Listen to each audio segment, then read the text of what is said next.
Hey, what's going on, you guys? So in today's video, I am going to show you how do you recover deleted videos on iPhone without backup. Now, this is going to be straightforward, so let's start.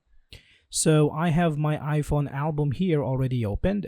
Now tap on all photos and then tap on albums. Now once in here, scroll to the bottom and tap on recently deleted.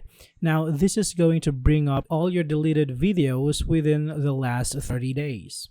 Now what you can do in here is you can choose the picture or the video that you want to recover. Say for example this one. And then you can tap on recover and this video is going to be back in your album.